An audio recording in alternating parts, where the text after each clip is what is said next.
Voilà, écoutez, je vous propose de démarrer, mais un grand merci à tous d'être connectés ce soir pour ce temps d'échange autour de la transition écologique énergétique, à travers un troisième atelier que nous programmons pour éclairer les acteurs économiques de la transition écologique énergétique autour d'un troisième sujet qu'on va développer tout de suite après. Vous dire que vous aurez deux animateurs qui sont déjà pas mal exprimés depuis la connexion. Donc, pour ma part, Philippe Fagot, je suis responsable des actions territoriales au sein de l'OPCO des entreprises de proximité en Auvergne-Rhône-Alpes. Et David Perret, donc je suis conseiller à l'OPCO-EP sur le département de l'Allier et en tandem avec Philippe sur la thématique de la transition écologique et énergétique. Le thème donc de notre atelier de ce soir, comme vous avez dû le constater, c'est comment progresser dans la jungle de la RSE. C'est vrai qu'il y a de multiples concepts qui ont été développés pour couvrir ce champ d'action. Nous n'avons pas été en manque de créativité d'ailleurs, hein, et surtout comment penser une démarche soutenable, donc pérenne dans le monde économique. Ne pas se laisser écraser par les enjeux, avancer avec ambition, détermination, mais aussi avec la bonne mesure de l'intensité à y consacrer. Je crois que ce sont trois ambitions qui donnent une action efficace, efficiente probablement dans ce champ-là. Donc notre atelier se structurera en différentes phases: l'introduction, l'intervention d'un expert qu'on vous présentera tout de suite après, l'offre de service qui est proposée par l'OPCO-EP et les autres acteurs d'ailleurs, la conclusion qui sera apportée par nos deux partenaires, et puis un sondage à l'issue de ce temps d'échange pour recueillir votre avis, vos intentions d'action, peut-être qu'on pourra couvrir d'ailleurs par notre offre de service. Pour ce qui est des questions, vous avez l'espace conversation dans le fil de la conversation. Vous pouvez nous poser les questions, voire prendre la parole dans des moments qui sont prévus à cet effet. Vous rappelez également que cet atelier est une des actions d'un projet beaucoup plus général qui concerne la transition écologique énergétique dans les TPME, de la sensibilisation à l'action, portée par la Confédération des petites et moyennes entreprises en Auvergne-Rhône-Alpes, l'Union des entreprises de proximité en Auvergne-Rhône-Alpes et l'OPCO-EP, et cofinancée par l'État, très engagé dans l'accompagnement technique et le soutien financier des initiatives prises à ce sujet. Je vais laisser la parole pour l'introduction à nos deux partenaires, Cyril Amprino et Bertrand Fayet. Un petit mot rapide concernant ce sujet de la RSE qui est apparemment un concept compliqué à appliquer pour les TPE, mais en fait on se rend compte aussi que beaucoup de très petites entreprises en font sans le savoir, puisque la RSE c'est un sujet vaste, divers et varié. Donc là, notre ambition, c'est pas que tout le monde connaisse tout de la RSE et fasse tout bien. Ensuite, c'est surtout pour vous inciter à poursuivre des actions dans les entreprises, être concret, pratique, bien savoir où le chef d'entreprise met les pieds pour engager son entreprise, c'est-à-dire ses salariés et lui-même, aussi pour le bon développement de son entreprise, puisque ce sont des actions nécessaires et souvent indispensables à mettre en place maintenant. Voilà. Et juste un mot pour vous dire que on insiste beaucoup sur le caractère pratique et concret pour appliquer ces mesures. Et pour nous, il n'est pas question de faire des leçons de morale, parce que bien souvent, bien des interlocuteurs relient ce sujet avec c'est bien, c'est pas bien de ce qu'il faut faire. Il faut surtout s'appliquer à mettre en place des mesures en lien avec notamment ses salariés pour que son entreprise soit compétitive dans ce domaine. Voilà. Merci Bertrand. Bonsoir à tous. Et puis, puisqu'on est encore dans la période, je vous souhaite à chacune et chacun d'entre vous une excellente année 2025. Dans un contexte un peu morose, si vous voulez bien, on va parler positivement avec beaucoup d'espoir, puisque tous les entrepreneurs sont optimistes de volonté. On va ensemble, sur la base de nos volontés, essayer de progresser Vous faites déjà beaucoup de choses sur la question du développement durable. Un mot pour vous expliquer pourquoi et surtout comment Bertrand en a parlé. La CPME s'est engagée avec l'UDP, l'OPCO-EP, avec le soutien de l'État sur ce sujet de la transition écologique énergétique. On est absolument convaincu, je pense tout comme vous, que le monde doit revoir sa copie par rapport à sa façon, à ses interactions avec les ressources naturelles que nous offre la nature si on veut préserver les générations à venir. Pour autant, comme l'a dit Bertrand, on est dans une approche pragmatique, volontariste, qui s'inspire sur des valeurs, celle de respect de la nature et de la durabilité du développement, mais on est résolument opposé à une conception qui arrive trop souvent dans les dispositifs publics, dans les textes, qu'ils soient européens ou nationaux, d'une écologie punitive. On est pour une écologie de l'incitation, de l'accompagnement, de l'innovation et non pas du principe de précaution appliqué brutalement. Et c'est pour ça que c'est une façon justement de traduire nous-mêmes en actes ce qu'on demande parfois au pouvoir public, nous s'engager avec vous pour partager de l'information, de la réflexion et accompagner des initiatives qui vous aident à mettre en place des actions concrètes pour réussir votre transition écologique en sachant que, et j'en terminerai là pour pas être trop long, que toutes les actions de transition, quelles qu'elles soient, puisqu'en fait, il y a plusieurs entrées en matière de transition et de responsabilité sociale, environnementale, qui est constituée de 3 piliers, économique, social et sociétal, ne peut fonctionner que dès lors qu'elles s'inscrivent dans le respect de vos contraintes et de vos modèles économiques et des modèles économiques des marchés, et notamment des marchés qui sont en compétition internationaux. Donc, on ne pourra réussir ensemble que si on tient compte effectivement de ces principes de réalité. Alors là, effectivement, l'ambition conjuguée à la réalité, ça peut donner des très beaux résultats. Donc, merci aux intervenants qui vont décliner ce concept et merci à Monsieur Raffin d'avoir accepté d'être notre grand expert. Bonne réunion à tous et à tout à l'heure. Merci Cyril et Bertrand pour avoir introduit nos échanges. Je passe la parole à François Raffin, en le remerciant à mon tour d'avoir accepté de participer et d'animer en tant qu'expert ce temps d'échange. François, je vous laisse la parole et vous proposerez donc de prendre la main sur le support d'animation. Merci à vous. Vous me direz merci à la fin, en fait, parce que merci à vous de me permettre d'interagir avec vous. Comme le dit mon titre, j'ai rejoint la DRETS début d'année dernière pour m'occuper de la transformation écologique des filières économiques. C'est un grand mot. Ça veut dire en gros catalyser, faire tout ce qu'il est possible de faire là où je suis pour que les entreprises de la région, on a vraiment un ancrage territorial très fort, se mettent en mouvement sur cette transformation écologique et exactement dans les termes qui ont été dits précédemment, c'est-à-dire avec pragmatisme et aussi beaucoup d'ambition. Donc en 35 minutes, c'est ça, on va aborder un sujet qu'on peut traiter en quelques jours ou quelques années. Et donc l'objectif n'est pas de effectivement tout couvrir, mais de vous donner les clés qui permettent de démarrer concrètement. Et c'est l'essentiel.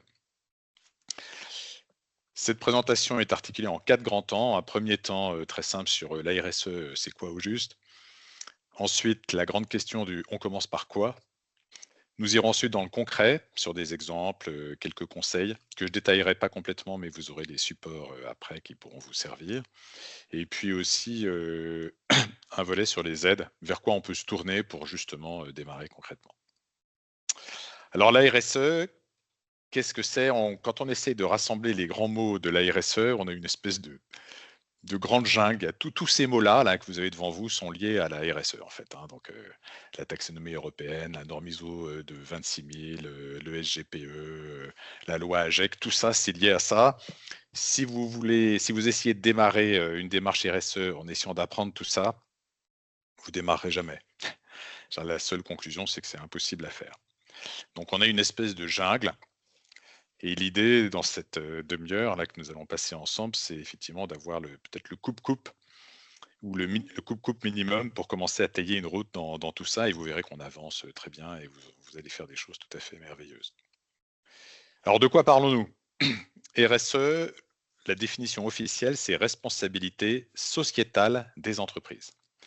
Vous entendrez parfois des gens vous dire que RSE, c'est la responsabilité sociale et environnementale des entreprises, et ça n'est pas la définition officielle, même si ça veut un peu dire ça. Alors concrètement, c'est l'intégration volontaire par les entreprises de préoccupations sociales et environnementales à leurs activités commerciales et leurs relations avec les parties prenantes. Parties prenantes, c'est un terme qu'on rencontre tout le temps en RSE. C'est évident, sauf quand on l'a jamais vu. En gros, c'est tous les acteurs avec lesquels vous avez des interactions ou qui interagissent avec vous d'une façon ou d'une autre, que ce soit des fournisseurs, des clients, les territoires sur lesquels vous êtes avec leurs acteurs privés et publics, et évidemment aussi l'environnement. Alors ça existe depuis longtemps, hein, la RSE. Ça a pris une tournure particulière avec la loi Pacte de mai 2019. La loi Pacte, c'était le plan d'action pour la croissance et la transformation des entreprises. Donc là, on est bien dans une dynamique business, et avec aussi cette idée qu'il va falloir se transformer pour être pérenne et pour faire émerger un monde qui soit pérenne lui également. Donc dans cette loi, il y a 3 volets. Il y a un volet obligatoire, c'est la prise en considération des enjeux sociaux et environnementaux, mais si vous ne le faites pas, vous n'avez pas de pénalité. Mais vous pouvez être challengé sur le plan juridique en tant que dirigeant sur le fait de ne pas l'avoir fait. Il y a un volet facultatif qui est de définir sa raison d'être. Certaines entreprises l'ont fait, mais vous n'êtes pas obligé de le faire. Et il y a un autre volet facultatif, c'est de devenir une société à mission, c'est-à-dire faire graver dans les statuts de votre entreprise une mission. Ça a été voulu par le législateur pour protéger un équilibre entre les aspects purement financiers et une mission de l'entreprise. Dans certains cas, on va accepter d'avoir des résultats financiers un peu moins bons, mais qui sont très cohérents avec la mission, avec la conviction que sur la durée, c'est quand même ce qui marche le mieux d'un point de vue économique. Voilà, ça c'est le cadre légal, en allant vite. La grande question, donc, c'est effectivement par où on commence une démarche RSE. Et ce que je vous propose, c'est de commencer par la question racine. C'est pourquoi on fait ça, en fait. Ça a l'air peut-être curieux, mais mon expérience, c'est qu'il y a des entreprises qui démarrent leur démarche RSE en partant de la réglementation et qui, en général, s'étouffent toutes seules avec la réglementation, et ça démotive tellement l'ensemble des équipes, le dirigeant compris. Au bout de 6 mois, 1 an, il ne s'est pas passé grand-chose. Alors que si on part de la vraie question, en général, on fait des belles choses.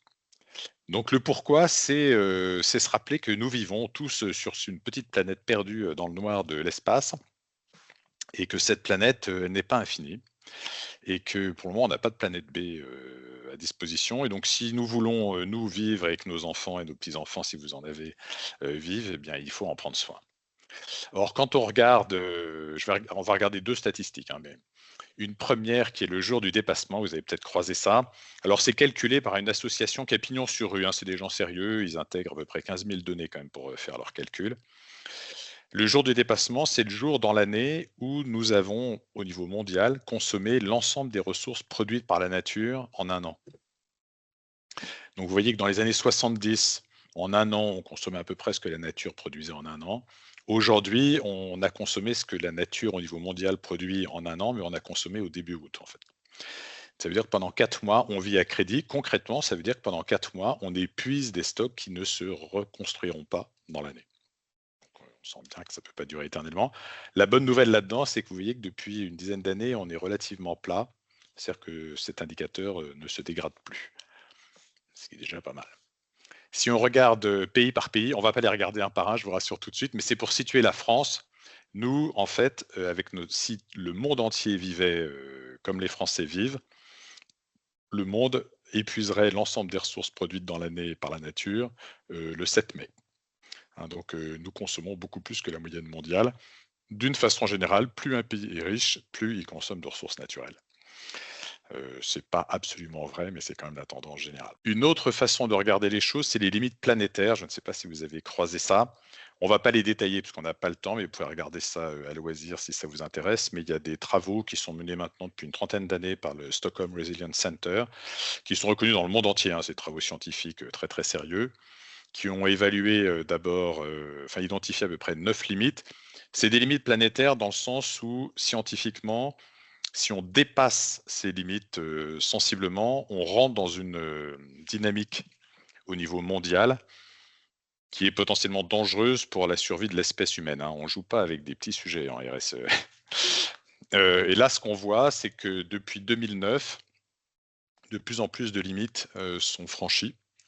En 2023, 6 limites sur 9 étaient très largement dépassées. Vous retrouverez là-dedans la partie changement climatique. On trouve aussi la consommation d'eau. Et on est très au-delà de ce que la Terre est capable de régénérer chaque année. L'effondrement de la biodiversité est aussi une des limites qui a été franchie. Alors la dernière version fin 2024 n'est pas encore publiée, mais les premières indications, c'est qu'en termes d'acidification des océans, on est en train de frôler la frontière et a priori l'année prochaine, on va la dépasser. Sans rentrer dans le détail, vous êtes tous des chefs d'entreprise. Si vous aviez sur votre tableau de bord, sur 9 indicateurs critiques pour la bonne santé et la pérennité de votre entreprise, 6 indicateurs en rouge clignotant, vous prendriez des mesures très concrètes pour corriger le tir. Et on est bien sur ce sujet-là. Ça, c'est une courbe qui montre la part de richesse détenue par le 1% le plus riche en Europe, c'est la ligne bleue en haut. Et en bas, en pointillé bleu, vous avez la part de la richesse nationale totale ou européenne totale détenue par les 50% les plus pauvres. Et en rouge, c'est la même chose pour les États-Unis. Cette courbe n'est pas là pour vous dire que vous êtes des méchants patrons qui ne payaient pas assez leurs salariés. C'est absolument pas ce que je pense. C'est dire qu'en fait, nous avons collectivement, c'est un effet de système, nous avons une problématique de partage des richesses. Et globalement, en Europe, on va plutôt vers quelque chose de mieux et qui se stabilise. Aux États-Unis, ça s'est amélioré jusque dans les années 70 et puis c'est en train de se dégrader à nouveau assez fortement. Et ça, il n'est absolument pas question de stigmatiser qui que ce soit là-dedans, mais ça veut dire que notre système économique mondial actuel pose une question de répartition de richesse et l'histoire montre que quand ces deux courbes entre les 50% les plus pauvres et les 1% le plus riche s'écartent trop, on va vers des zones d'instabilité. Voilà, donc ça veut dire quoi? Ça veut dire qu'il faut se préparer en tant qu'entrepreneur à aller vers des temps qui sont plutôt un peu moins stables que des temps plus stables. Donc, conclusion de tout ça, faire advenir une société prospère, c'est-à-dire qui répond à nos espoirs, fonctionnant au sein des limites planétaires est une question vitale, tout simplement. Et la bonne nouvelle, c'est que chaque entreprise peut contribuer. Et ça veut dire que pour une entreprise, c'est une question de pérennité. On est sur une question stratégique. On n'est pas sur une question un peu périphérique. Et je vous engage à changer votre vision du développement durable. On l'a très longtemps présenté comme il est présenté ici, c'est-à-dire comme quelque chose qui est à l'intersection de l'économie, de l'environnement et de la société. Puis il y a une petite zone où ces trois trucs se recouvrent. Et c'est là qu'il faut essayer d'aller parce que le développement durable ne peut être que là. La vision plus réaliste, c'est de voir les choses comme ça, en fait. L'économie est contenue dans la société. Vous ne pouvez pas avoir une économie saine dans une société complètement chaotique. Et la société est contenue dans l'environnement. On ne peut pas avoir une société humaine qui vit bien dans un environnement complètement dévasté.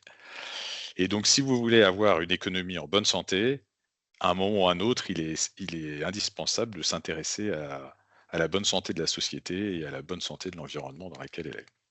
Donc ça, c'est pour moi la racine ou les racines clés qui doivent être au début d'une démarche de RSE.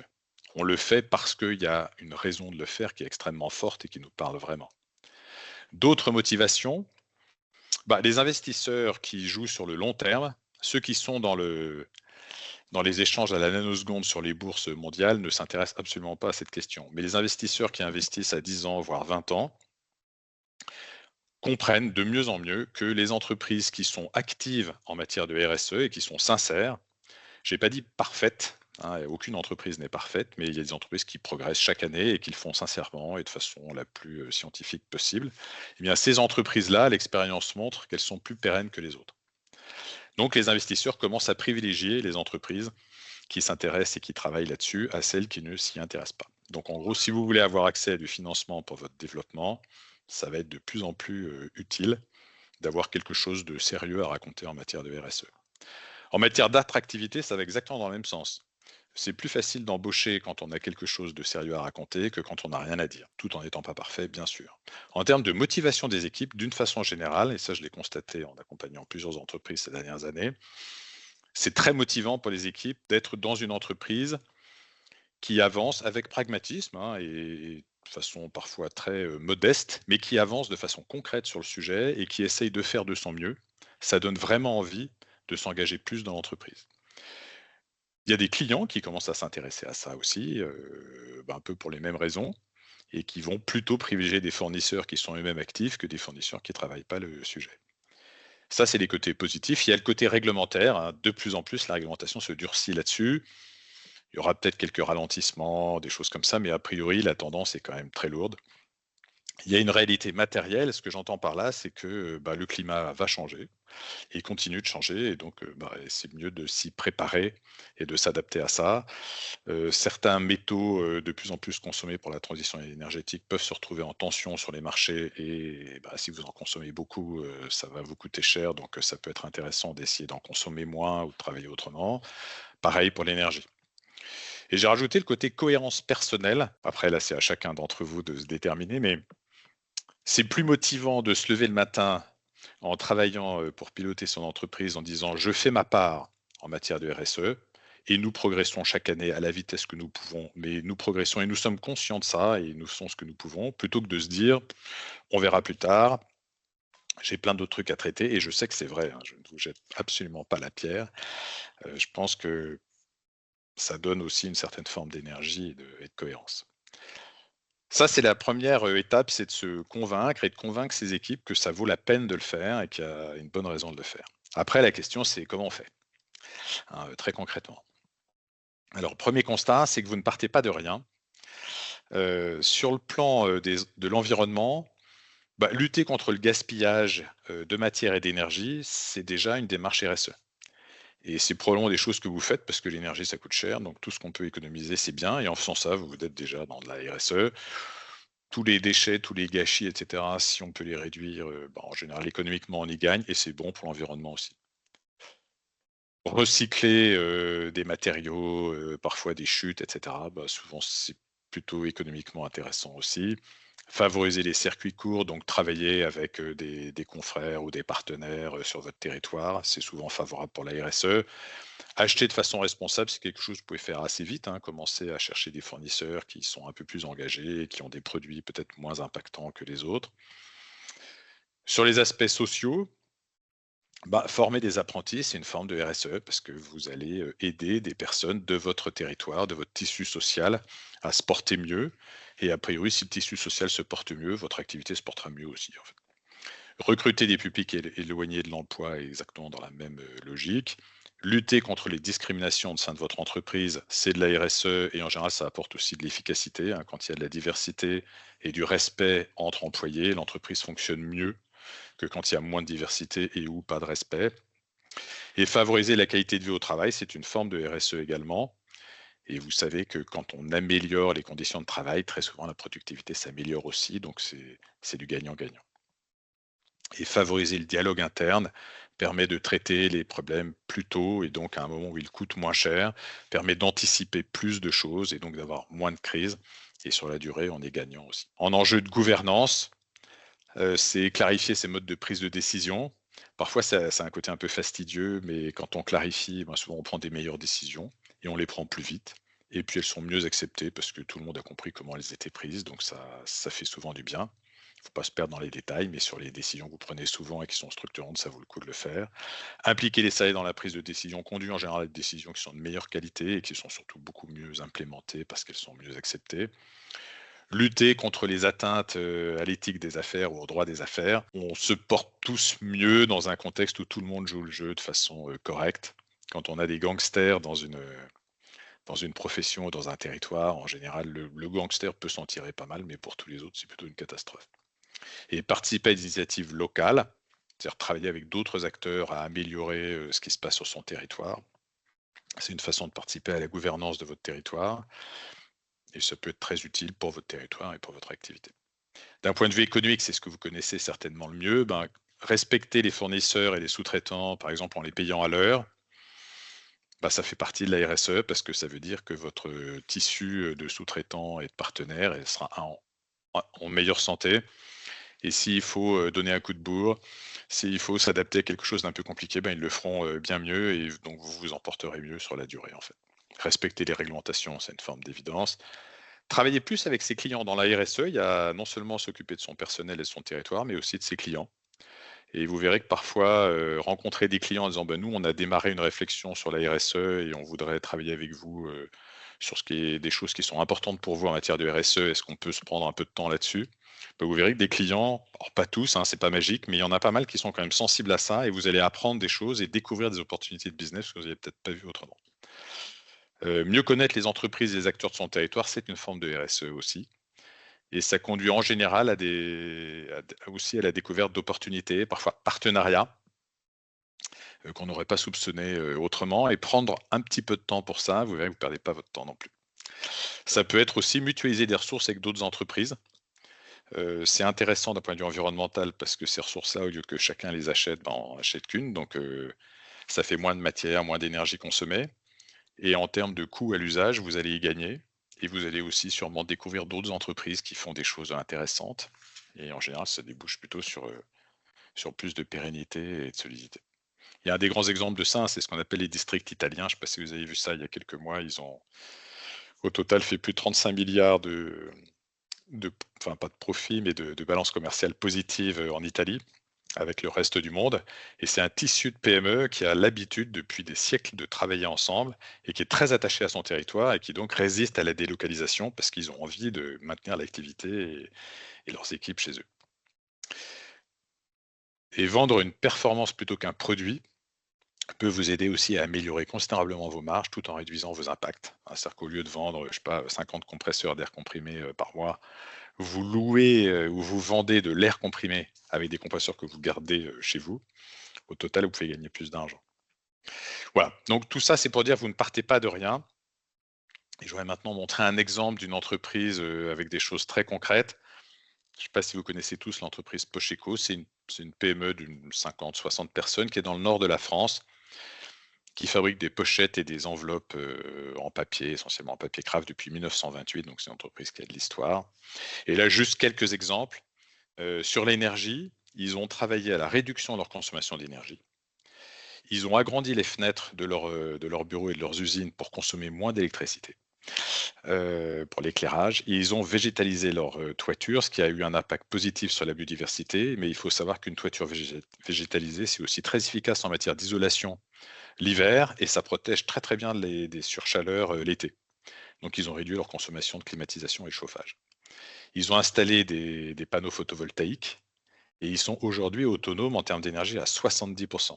Ce qui les protège des fluctuations que vous avez hélas dû subir ces dernières années, notamment sur l'électricité et le gaz. Et puis ça réduit considérablement leur facture. En termes d'eau, c'est un imprimeur, donc ils utilisent de l'eau. Donc ils ont travaillé à réduire leur consommation d'eau. Ils sont passés à des systèmes de phytoépuration pour leurs eaux usées. Et ça réduit leur coût, parce qu'ils ne payent plus maintenant une centrale exprès pour ça. Ils ont mis en place des systèmes de capture et de stockage de l'eau de pluie et aujourd'hui, ils sont autosuffisants en eau. En fait. Donc, réduction colossale des factures. Et en termes de papier, ils ont choisi leurs fournisseurs, c'est le côté achat.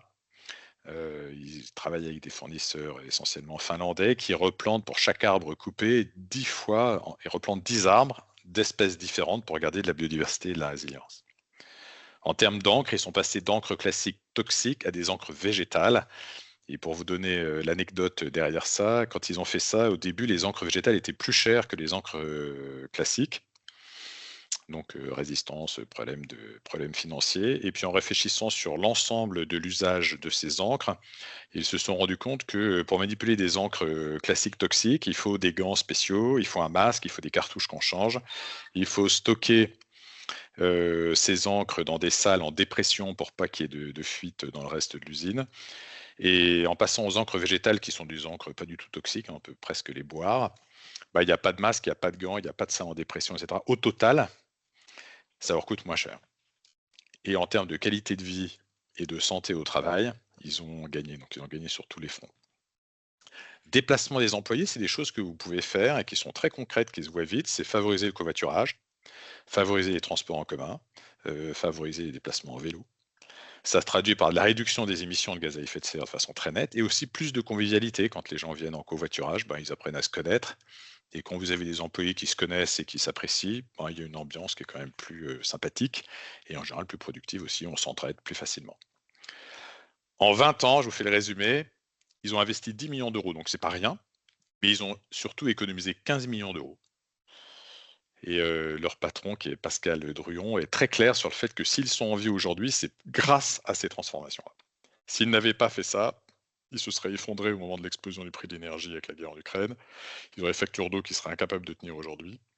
Ils n'auraient pas pu recruter un certain nombre de talents qu'ils ont pu recruter parce qu'ils étaient attirés par ça, etc., etc. Et ça, vous pouvez prendre une ou deux de ces actions-là et déjà dans l'année, essayer de faire quelque chose. Dans les autres exemples, mais je commence à être court en temps, on pourra en reparler si vous voulez, mais c'était dire, il y a l'exemple d'un boulanger, ça c'est un banquier qui m'a raconté ça, mais qui voulait remplacer son four, qui est passé à l'énergie électrique, mais comme il avait une surface de toit assez importante, il a aussi posé des panneaux photovoltaïques, et au total, ça lui a permis de réduire sa facture énergétique. Et comme il est en partie autonome, pas complètement, eh bien, il est moins sensible aux fluctuations des prix de l'énergie, donc ça a été un acte RSE intéressant en termes de réduction d'impact, mais aussi un acte économique utile pour lui. J'ai rencontré un entrepreneur dans les travaux publics qui, travaillant sur la pénibilité au travail, a exploré la piste des exosquelettes. Et en fait, les résultats sont allés au-delà de ses espérances. Ses équipes étaient moins fatiguées et donc moins absentes. Donc en fait, il a amélioré son chiffre d'affaires et ses marges. Et puis les relations de travail ont été nettement améliorées. Ces équipes ont compris qu'il prenait vraiment soin d'eux. Et du coup, c'est un peu plus facile de recruter parce que sur un territoire, quand vous êtes le premier à faire ça, les gens ont un peu plus envie d'aller travailler chez vous qu'ailleurs. Nous avons près de Grenoble l'entreprise Cro, qui est une entreprise qui a plus de 300 ans, donc il y a une très très grande histoire. Alors eux, ils ont travaillé sur à peu près tous les sujets, environnement, société, gouvernance, implication du personnel, etc. Pour vous faire rêver une minute, c'est une entreprise qui a décidé il y a à peu près 2 ans de ne plus grossir. Et leur gros problème, c'est qu'ils n'y arrivent pas. La dernière fois que je les ai rencontrés, il y a à peu près un an et demi, ils étaient en train de travailler sur les critères qui allaient leur permettre de choisir les clients qu'ils allaient garder et ceux qu'ils n'allaient pas garder. C'est quand même luxueux. Mais ça, c'est le fruit d'un engagement très intégré, d'un travail qui a démarré il y a une quinzaine d'années. Donc ça ne se fait pas dans la nuit, mais ils ont beaucoup travaillé avec leurs employés, ils ont beaucoup travaillé avec leurs clients. Ils ont travaillé à réduire leur impact environnemental, ils ont travaillé avec leur territoire, et tout ça, ça tisse des liens de confiance, ça tisse de la compétence, ça tisse du respect, ça tisse de l'écoute. On découvre des opportunités, et sur la durée, ça conduit à des très belles choses. Après, il y a des ETI pionnières qui sont très inspirantes, comme Interface, qui est un fabricant de dalles de moquette, qui a décidé, il y a maintenant 30 ans, d'avoir 0 impact. Quand ça a été lancé, tout le monde a pris le patron pour un fou, et 20 ans après, ils y étaient arrivés. Mais je vous raconterai ça une autre fois. Juste avant, pardon. Vas-y. On a eu quelques réactions sur la messagerie. Oui, très bien. Là, je ne vois pas en même temps ce que j'ai mis. Tout à fait. Donc, on a une entreprise de service, Messi AE, donc service d'insertion par l'activité économique. Voilà. Donc, par sa nature, elle a un fort impact sur le volet social. Oui. On peut aussi citer, par exemple, le service à la personne aussi, qui a ce volet social très important. Et puis, finalement, quand on élargit les entreprises artisanales dans leur grand nombre aussi, et toutes les entreprises dites de proximité, de celles qui adhèrent à l'OPCOEP, par leur proximité, ont ce rôle social déjà prégnant. Donc le tout, c'est de l'identifier, de le mettre en valeur et de pouvoir après le transformer dans une valorisation auprès de leurs équipes et en externe.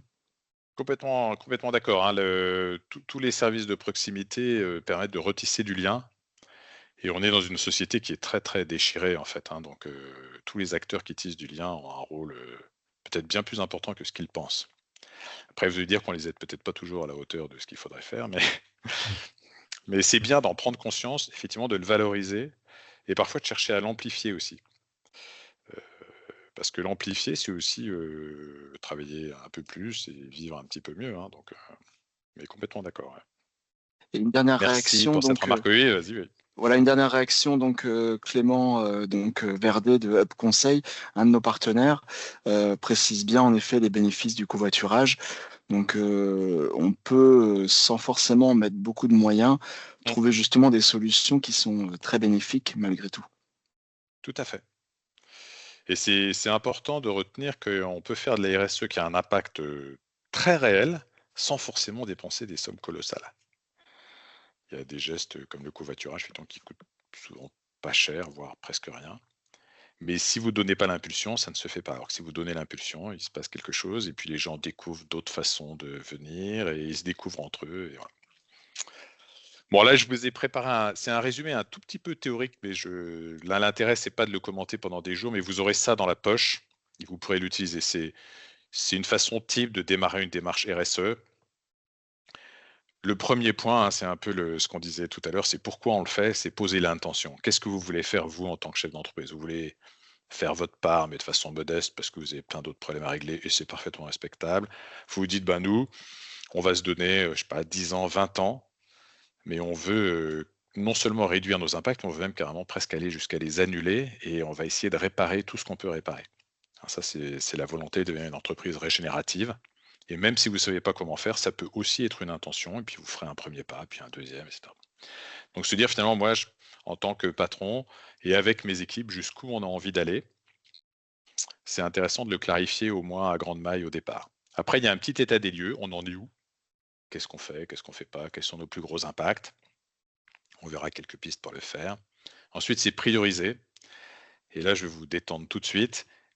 Quand vous ouvrez le sujet de l'RSE, vous allez vous apercevoir, comme la jungle de départ, qu'il y a des milliers de possibilités. N'essayez pas de tout couvrir, vous pouvez choisir 2 axes, 3 axes, c'est déjà beaucoup, et c'est bien, et démarrer comme ça, et vous verrez que le reste viendra progressivement. Il ne faut pas avoir peur de refocaliser en fait. Sur cette base-là, vous pouvez construire un petit plan d'action, le mettre en œuvre. Vous allez apprendre plein de choses, et donc c'est intéressant quand on apprend de faire un petit peu mieux le coup d'après. Vous pouvez communiquer vers vos parties prenantes. Vous n'êtes pas obligé de faire une grande campagne de com sur tous les réseaux sociaux, mais à la fin de l'année, se dire finalement, nous avons progressé sur ça, et on en parle très concrètement en équipe, et vous pouvez aussi en parler à vos clients. Vous verrez que ça améliore quand même la relation, vous serez écouté un peu autrement, et vous aurez probablement des bonnes surprises. Et puis, c'est se dire régulièrement, finalement, comment toutes ces considérations environnementales et sociales sont intégrées dans nos pratiques. Qu'est-ce qu'on peut améliorer? Qu'est-ce qui a bien bougé? Et puis, on rentre dans une petite boucle d'amélioration en disant, l'année prochaine, on va faire quelque chose en plus. Ça, on va le garder parce que c'était très, très bien. Ça a complètement échoué. On arrête, mais on en a tiré plein d'enseignements et on va pouvoir rebondir de façon astucieuse. Voilà, c'est une petite grille assez générique, mais qui marche très bien et vous pouvez la réutiliser. Je vous ai mis sur la planche d'après. Là, je vais la sauter, mais c'est volontaire. C'est quelques petits conseils pour mémoire que vous pouvez regarder tranquillement. Voilà. Donc, je vous les mets juste pour ça. En résumé, je mettrai 2 conseils sur la RSE. Si vous pouvez, alors ça veut dire si vous êtes assez grand, si vous avez des volontaires, c'est intéressant d'avoir un animateur RSE chez vous. Alors, parce que le patron n'a souvent pas le temps de tout faire. Hein. Je sais que c'est très, très difficile. Vous avez déjà énormément de choses à faire, mais vous pouvez avoir dans vos équipes quelqu'un qui est très motivé par ça et qui va pouvoir y passer quelques heures par semaine, qui va maintenir le rythme, qui va organiser de temps en temps un petit atelier, une action, faire un petit suivi. C'est très valorisant pour cette personne-là et ça va lui donner de l'énergie aussi. Et elle va la transmettre à vos équipes. Si vous avez plusieurs sites, c'est intéressant d'avoir un ambassadeur par site, c'est-à-dire quelqu'un qui incarne un peu cette dimension dans le site, qui va animer des choses et qui va aussi vous remonter des idées, des problématiques, et vous dire un peu ce qui se passe. Et si vous avez une taille qui permet de le faire, c'est bien d'avoir un petit comité RSE qui se réunit, je sais pas, 1 fois par trimestre, 2 fois par an, 3 fois par an, qui va dire, OK, on en est où? Comment ça avance? Qu'est-ce qu'on a appris? Qu'est-ce qu'on fait mieux la prochaine fois? Dans tous les cas, ça, il faut le faire même si vous êtes tout petit, partagez avec des pairs. Même si vous êtes un dans votre entreprise, essayez de trouver un pair avec qui vous pouvez de temps en temps faire un petit point sur la RSE, sur ce qui va, sur ce qui ne va pas, ce qui vous inquiète, les obstacles, mais aussi les appuis, etc. Très important de ne pas être seul sur un sujet comme ça. En termes d'aide, Quelques pistes pour démarrer. Alors, ODD, c'est probablement un acronyme un peu obscur pour vous. Je vous les ai mis la planche juste après. C'est les objectifs de développement durable de l'ONU. La première fois qu'on le voit, on est un peu perdu parce qu'il y en a quand même 17. Mais ils ont l'immense avantage d'être extrêmement maniables. C'est très concret. Vous pouvez, avec votre équipe, avoir une petite session de travail d'1 heure, 1 heure et demie, très fructueuse, autour des ODD en disant sur cet objectif-là, par exemple, lutter contre la faim, est-ce qu'on fait quelque chose? Et parfois, vous allez dire, oui, on fait ça, on travaille avec telle et telle association. Est-ce qu'on ne fait rien? Est-ce qu'on pourrait faire quelque chose? Et vous pouvez dire, là-dessus, on ne fait rien, et a priori, c'est très loin de nous, donc on passe à la suite. Et vous verrez que vous allez découvrir, en fait, que vous faites probablement plus de choses que ce que vous pensez, et vous aurez quelques idées très concrètes de choses que vous pouvez faire, et honnêtement, c'est très bien pour démarrer.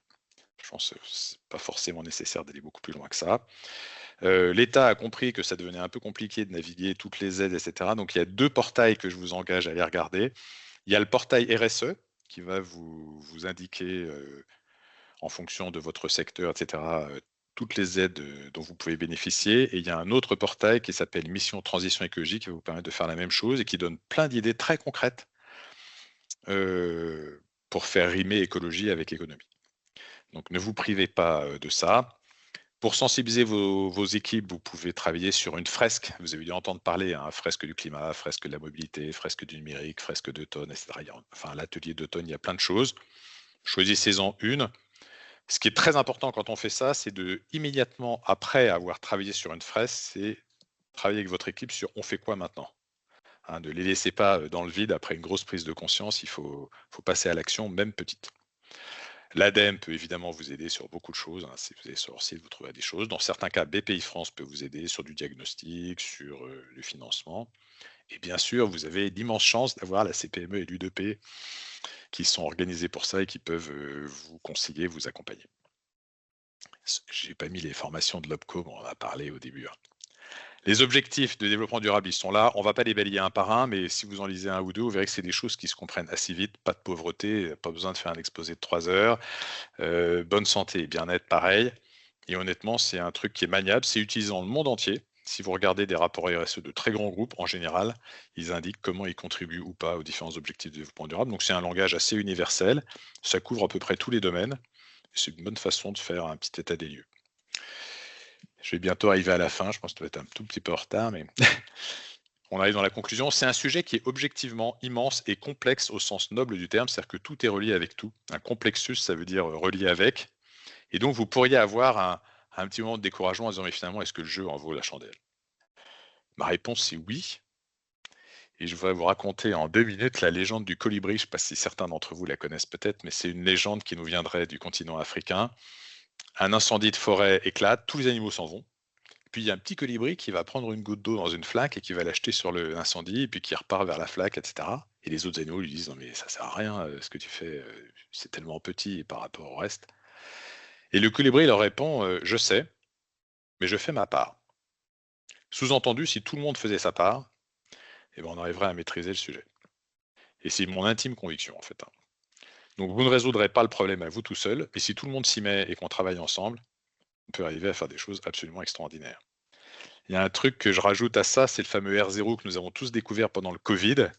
Vous savez, quand le R0 est supérieur à 1, c'est-à-dire que toute personne infectée en infecte plus d'une. Et quand il est supérieur à 1, très vite, tout le monde se met à bouger. Et là, l'idée, c'est pareil. En faisant votre part, vous allez entraîner d'autres acteurs à faire leur part. Et il y a une bonne chance qu'à la fin, quasiment tous les acteurs fassent leur part et qu'on s'en sorte tous très très bien. Donc ça vaut la peine. Et il faut aussi se dire que dans 10 ans, vos employés, vos clients, vos enfants si vous en avez, et certainement vous-même, vous vous direz merci d'avoir démarré quelque chose maintenant en fait. En termes de posture, on en a parlé un petit peu au début, Cyril l'a très bien rappelé. Moi, je vous propose de garder en tête l'acronyme APCHA. C'est on y va avec ambition, on vise haut, mais avec pragmatisme. Le premier pas sera peut-être très petit, c'est pas grave. Comme on est ambitieux, on en fera un deuxième, puis un troisième, puis un quatrième. On y va avec courage, c'est des sujets pas toujours faciles. Il faut faire bouger un petit peu les lignes, mais vous le ferez. Avec beaucoup d'humilité, c'est un sujet immense qu'on ne comprend jamais complètement. Je connais des gens qui travaillent sur ces sujets depuis 20 ou 30 ans, ils apprennent toujours des choses. Donc, il ne faut pas se décourager par rapport à ça. On avance en ne connaissant pas tout, c'est pas grave. Et surtout, on est authentique. On ne triche pas, on y va avec ce qu'on est, et vos équipes vous remercieront pour ça. Et quand j'ai écrit tout ça, je me suis dit, finalement, ça, c'est quand même le profil type d'un entrepreneur, donc je pense que vous devez vous retrouver là-dedans. Quel est mon meilleur conseil pour démarrer? Il tient en un seul mot, c'est démarrer. Et je plaisante pas du tout avec ça. Toutes les entreprises que j'ai vues qui ont fait des très grands parcours, elles disent tout ça à un moment. Elles disent, mais démarrez. Vous ne saurez jamais tout, mais en démarrant, vous allez apprendre des choses. Avec ce que vous allez apprendre, vous verrez le pas d'après, et progressivement, vous allez faire un chemin que vous ne pouvez pas imaginer au départ. Et je terminerai avec cette citation inspirée par Antoine de Saint-Exupéry qui dit, si vous voulez que vos équipes construisent un bateau magnifique, ne leur donnez pas un plan, donnez-leur l'envie de la mer. Et là, c'est ça. Si avec vos équipes, vous dites, bon, on a un vrai sujet, on va faire quelque chose d'ambitieux et on va démarrer avec ce qu'on a là maintenant sous la main comme on peut, et vous allez faire un chemin extraordinaire. Merci de votre attention. Un grand merci à toi, François, pour finalement cette intervention qui nous donne un cadre à notre nécessité d'action, hein, qui répond à ce qui n'est pas un effet de style, mais bien, comme on le disait, le défi du siècle pour nous tous. Est-ce que nous avons, David, des questions, peut-être des interventions que certains veulent assurer de vive voix? On a déjà en tout cas des premiers remerciements par écrit, oui. hein, donc pour la qualité de l'intervention, la présentation. On a pu voir des petits bravos et des cœurs même par rapport à l'intervention qui a été proposée. Donc peut-être qu'en effet, il y a des personnes ici qui veulent prendre le micro. Hein, n'hésitez pas pour donner un peu votre réaction à chaud. D'autant plus que je sais que parmi les entreprises présentes, il y en a en tout cas qui ont lancé des démarches, petites démarches ou un peu plus importantes. Et je crois que l'enjeu qui était ce soir de donner de l'envie, de la motivation, de ne pas s'écraser sous les enjeux énormes de la démarche, cet objectif est atteint, puisque nous avons eu un discours léger pour parler de choses extrêmement sérieuses. Si nous n'avons pas d'autres remarques, ce que je propose, c'est à Cyril et Bertrand de conclure. Et ensuite, on passera peut-être, David, à la présentation des quelques initiatives qui sont celles de l'OPCO-EP. Ouais. Je vais prendre la main. Il y a des remarques le temps qu'on passe sur la présentation. Donc, une réaction sur, en effet, la légende du colibri, hein, qui démontre que le R0 est la clé de cette transition. Donc, le fait de savoir démarrer et d'inciter par l'exemple. Donc, un remerciement à nouveau sur la qualité de la présentation concise et complète. Et il y a même une personne qui dit d'avoir eu ça a donné l'envie de la mer. Voilà, pour reprendre la citation. Donc simplement pour rappeler que l'OPCO-EP vous accompagne, alors certes sur la formation, l'alternance, les mutations en général, et concernant la transition écologique et énergétique, on vous accompagne avec une plateforme de contenu pédagogique disponible sur notre site institutionnel. On a une série de webinaires à laquelle vous participez là. Donc les prochaines dates, vous pouvez retenir la date du 13 février, notamment pour les entreprises alimentaires, autour des bonnes pratiques de la TEE, de la transition écologique et énergétique. Le 20 mars, donc une présentation sur le pilotage du changement. Alors plutôt un échange, puisque justement, comment on peut impliquer les salariés une fois qu'on a pris une décision stratégique sur ce sujet. Et nous avons des différentes boîtes à outils avec notamment des financements qu'on a pu mettre en œuvre déjà sur les années précédentes, donc du Fonds national de l'emploi, FNE, du FSE qui va arriver, hein, Fonds social européen. On a mis en place de l'accompagnement conseil qui est en cours là, de démarche, des prestations conseil ressources humaines, notamment qui traitent de cette thématique, de la formation action pour mettre en place un référent, un ambassadeur, enfin voilà, on peut lui donner le nom que l'on veut, mais en tout cas, une personne parmi les salariés qui s'empare du sujet. Et puis, nous avons aussi des actions nationales collectives, un catalogue qui va être proposé par l'OPCO-EP, financé par l'OPCO-EP et qui sera prochainement en ligne sur notre site Accès Formation. Les conseillers en fait sont là pour vous redonner les détails, les modalités pratiques, les financements pour arriver à élaborer vos projets en fonction de vos besoins. Je te laisse la main à nouveau, Philippe. Bertrand et Cyril, puisque nous n'avons plus de questions ni de remarques, si vous voulez conclure, c'est à vous. Je voudrais dire un immense merci à François pour cette intervention tout à fait inspirante. On emploie parfois ce mot, mais là, je crois que ce soir, il est véritablement juste et choisi. Dans la mesure où l'exercice en 1 heure est difficile, en plus en distanciel, mais on a senti une flamme. Elle nous a transporté, donc bravo sur ces sujets-là qui sont plutôt techniques et ésotériques. L'important, c'est de donner envie et de ne pas décourager, et vous l'avez vraiment remarquablement fait. Je vous remercie, et vous avez illustré effectivement la démarche qu'on porte ensemble avec l'U2P, le COEP et le soutien de l'État, c'est passer de l'intention à l'action avec pragmatisme, efficacité, mais avec un supplément d'âme. Donc, eh bien, j'ai envie de vous dire, comme le petit colibri, on va continuer à aller chercher la goutte d'eau. Merci et bonsoir à tous. Merci. Oui, juste, je voulais conclure sur 2 points. Alors, d'abord, évidemment, pour remercier François Raffin pour son intervention, alors qui est très claire, pédagogique, tout ça a déjà été dit, mais je trouve aussi rassurante et motivante, parce que ce sujet est compliqué. On se demande ce que chaque entreprise, surtout chaque TPE, peut faire. Et en fait, on se rend bien compte que des actions de tout type et parfois très simples sont les bienvenues, peuvent se mettre en place. Et en réalité, on peut faire chacun aussi ça à son rythme.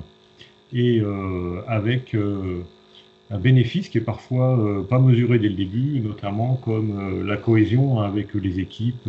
Et je trouve que c'est quelque chose qui est maintenant primordial pour nos entreprises, cohésion et puis fidélisation des salariés. Et puis le deuxième point, en fait, c'est toute l'importance de l'économie de proximité. Effectivement, toutes ces boîtes artisanat, commerce, profession libérale pour nous, en fait, sont en plein dedans et elles font de la RSE quand elles font travailler le bassin économique pour des clients qui sont à côté. On a parlé aussi de l'apprentissage. Voilà, donc je pense que c'est toute l'importance de cette économie de proximité qui n'est pas assez mise en valeur, qui l'a bien été avec cette intervention. Donc oui, un message optimiste, allons-y gaiement vers ce type d'action. Merci à vous tous pour la conclusion. Écoutez, Oui. nous sommes... Voilà, donc vous dire que vous avez un sondage pour nous permettre donc de mieux connaître votre perception de cet atelier, les informations qu'il vous a prodiguées, et puis les suites que vous voulez donner à cette démarche. Donc n'hésitez pas à aller sur le lien. David, il est en communication dans la conversation? Non, pas encore. Je vais Non, le pas mettre encore. juste après. Comme j'ai pas la main sur la conversation, là, dans les médias, je peux pas le Parfait. diffuser. Si tu peux le mettre, Voilà. ce sera très bien. Au besoin, on vous le renverra par courrier électronique. C'est important pour avoir ce feedback et pour pouvoir construire une offre de webinaire encore sur l'année 2025, le plus en rapport avec vos attentes d'information, bien entendu. Et vous dire que nous avons tenu dans l'heure qui était impartie. Donc, la précision est une donnée importante dans la réussite des projets. Voilà, nous avons inauguré cette démarche pour vous-même et pour nous-mêmes avec les meilleurs augures. À très bientôt, à tous. Bonne soirée et en vous disant donc rendez-vous au prochain webinaire du mois prochain. À bientôt.